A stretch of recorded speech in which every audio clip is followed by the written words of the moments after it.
week, sa press con po ni Vice President Sara Duterte and over the weekend, ilan po sa mga House leaders natin na nagpahayag ng kanilang pagkabahala sa ilang mga statement na binitawan ng ating Vice Presidente. Any comments or reaction po on this one, sir? Thank you.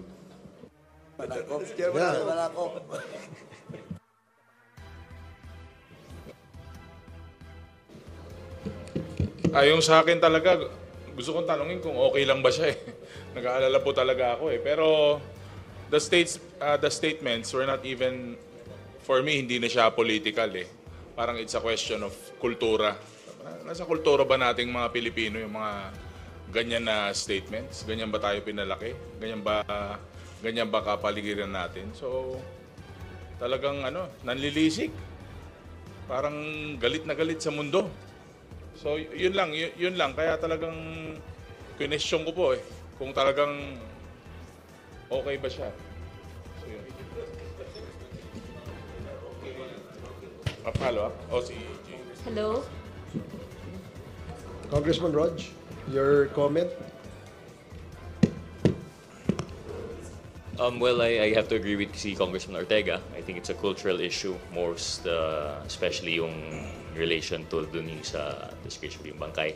And I think most of the people have already complained po, no?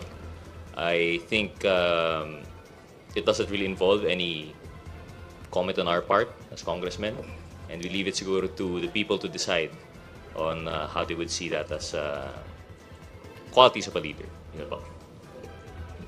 We'd like to acknowledge also the arrival of Congressman Jay Kung Hoon. Good morning, Congressman Jay. And you can also direct your questions to him.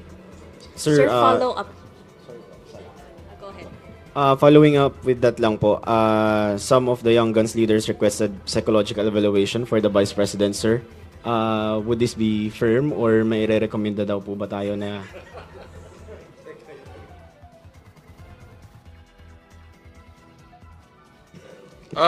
Suggestion lang naman yun. Hindi naman, una-una, hindi rin naman ako pwedeng magrekomenda at wala rin akong kilala.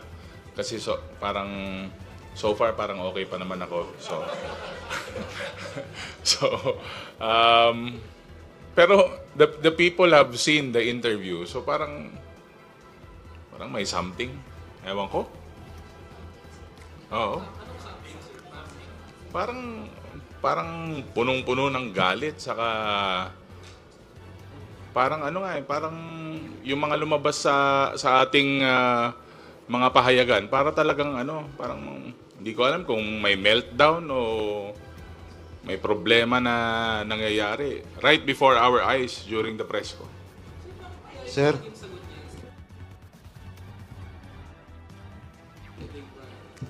Yung kasi yung yun ang lalabas sa news juicy So, dito naman sa Quadcom, from the start, we've been evidence-based.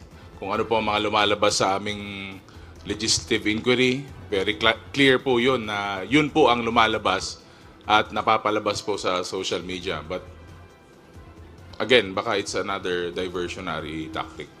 Sir, sabi ni Attorney Sal Panelo kanina sa interview, hindi naman daw publicly sinabi ni VP Sara yon, parang sa group chat lang daw yon. Doon sa sinabi na huhukayin nyo, yung paghukay. Hindi, magaling talaga siya sa ganun. Yung kasi siya yung official interpreter dati, nung dating Pangulo. So malamang ginagawa na rin niya dito ngayon. Sir, you mentioned parang punong-puno ng galit. Pwede bang? Ay, Yes. Sorry. Punong-puno ng galit talaga. Yes. Why do you think po? Bakit po sa tingin ninyo ganun yung nangyari kay and you even mentioned Kong Ortega na parang may meltdown or may problema na nangyayari. Why do you think po na nagkaganon? Well, siguro sa nangyayari sa ating Vice President, nagkakaroon siya ng, I think she's being overwhelmed by anger and hate. Pag ang isang tao ay sobrang galit, nawawala siya sa sense of decency sa aking paningin. And sometimes, yung how you manage yung hate sa yung katawan at saka yung nasasaktan ka, it's also a test of your character. Di ba? How you manage these things, it's a test of your character. So in the case of the Vice President, ay lumalabas po yung flaw sa kanyang character. Kasi natatalo ng kanyang galit. Yun po yung aking nakikita as far as this representation is concerned. Maraming salamat po. Sir, hello po. Parang ang hugot po ni VP Sara, yung ginagawang pagkalkal doon sa kanyang confidential fund, yung paggamit ng pondo ng kanyang office ng Kamara. So ang House of Representatives po ba kayo, magbabago ba kayo or mag-a-adjust ba kayo, maghihinay-hinay ba kayo sa pag-iimbestiga sa kanyang paggamit po ng pondo? Sa ganang amin, the performance of one's duty should be the primordial consideration. Trabaho po namin yun eh. And therefore, dapat walang let up to show what really happened and so far as the confidential funds of the Office of the Vice President and the Department of Education when she was still the Secretary. Kasi pag magbibigay po kami ng leeway, hindi po na yata in accordance with our mandate. Ganun po ang paningin namin doon. Okay. Sir, Before that, we'd like to acknowledge the presence also of our Senior Deputy Speaker, Dong Gonzales. Good morning. Okay, continue. sir, yung dito sa nakita nyo na, sabi nyo nga may meltdown, kakaiba, yung galit, ganito, ganyan. May nakikita ba kayo na parang signs ng psychological incapacity dun sa nangyari kay Vice President dun sa press con niya? I think we would not be in a proper position to determine that. Siguro, it would be recommended that she should see a psychologist or a psychiatrist. Kasi sila po ang expert dito eh. Hindi po kami.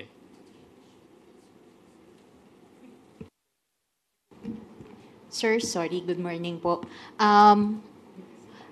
Hindi lang po si Pangulong Marcos and former President Apo Marcos yung, kumbaga, tinira ni VP Sara. Meron din po kasi siyang binanggit, laban din po kay Speaker Romualdez, na sinabi niyang embarrassment daw po ang ating House Speaker. As House leaders, ano pong masasabi po ninyo dun sa pahayag po na yun?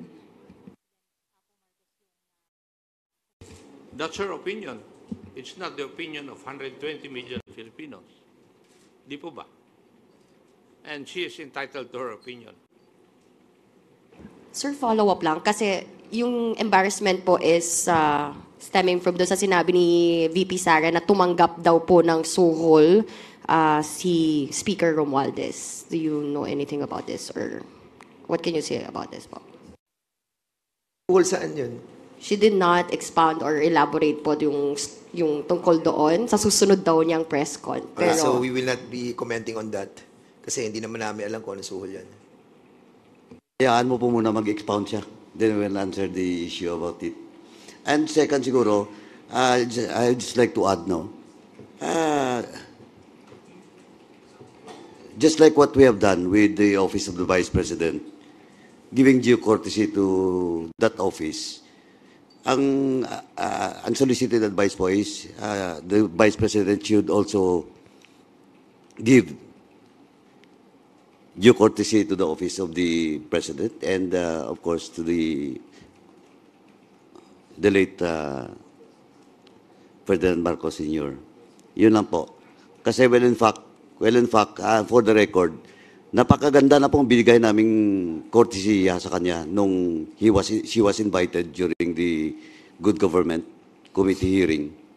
Well, in fact, he was allowed to speak while not taking her oath. So, yun lang po, unsolicited advice. Just give due courtesy to the office of the President. Well, Congressman Gonzales po, no?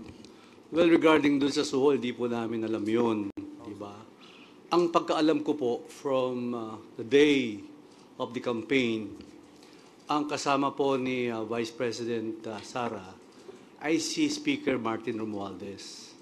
Alam niyo po, sa totoo lang, pag nag-uusap kami ni Speaker, kasi po may survey na lumabas na mababasa sa Pampanga during those times, ang pinakiusap ni Speaker Romualdez sa amin na kung pwede tulungan si Vice President Sara sa Pampanga.